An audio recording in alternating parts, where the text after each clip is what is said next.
آج پاکستان سفارتی طور پہ جہاں پہ کھڑا ہے وہ آج سے 1 سال پہلے جب پہلگام کا واقعہ ہوا تھا اس سے پاکستان بہت آگے نکل چکا ہے. ایکویشنز چینج ہو چکی ہیں آج کے وقت میں. اس وقت ایک بہت بدقسمت واقعہ پیش آیا جس میں معصوم لوگوں کے اوپر ہندوستان میں اٹیک کیا گیا اور اس کے بعد یہ بغیر کسی تحقیق کے الزام پاکستان کے اوپر دھر دیا گیا. یہ جو انڈیا کا وتیرہ ہے یہ پرانا ہے. اس سے پہلے بھی جتنے بھی وہاں پہ کوئی بھی انسٹیبلٹی کا ٹیررزم کا واقعہ ہوتا ہے تو وہ اس کو بہت سہولت کے ساتھ پاکستان کے نام کر دیتا اور اس کا پاکستان کو سفارتی طور پہ بین الاقوامی طور پہ اس معاملے کے اندر الجھا کے رکھتے ہیں اور پاکستان پھر جو اپنے پالیسیز کو پرسو کر رہا ہوتا ہے ان کی بجائے ایک اور چیز کے اندر پاکستان کو الجھا دیتا ہے. لہٰذا یہ چیز جو ڈسٹریکشن ہے یہ ان کا ایک ہمیشہ سے اسٹینڈنگ مقصد رہا ہے. بالکل آپ کی بات بجائے آپ دیکھیں کہ 2001 میں انڈین پارلیمنٹ اٹیک ہوتا ہے. پھر آپ دیکھیں کہ 2008 میں ممبئی اٹیک اور پھر اسی طرح سمجھوتا ایکسپریس بھی اسی سال واقع ہوتا ہے. 2016 میں اری اٹیک آتا ہے. 2019 میں پلوامہ آتا ہے اور راجوری کا واقعہ 2023 میں ہوتا ہے. یہ سارے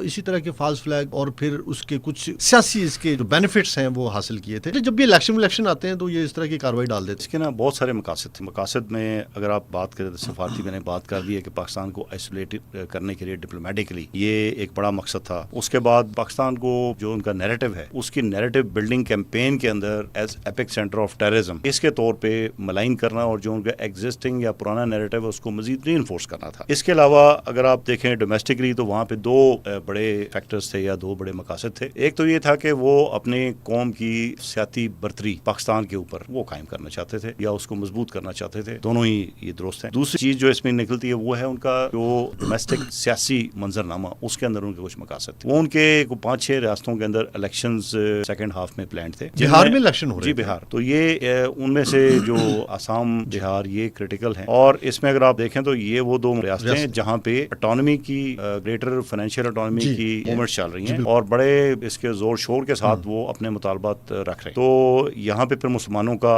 زور زیادہ ہے تو مسلمان ووٹر کو اپنی طرف مائل کرنے کے لیے انہوں نے یہ پلے کیا اور یہ پلے بک جو ہے یہ ان کی پرانی پلے بک ہے. جب بھی ان کا الیکشن آتا ہے انہوں نے ہمیشہ وائلنس کو یوز کیا ہے اپنے الیکشنز کے اندر جیت کے لیے.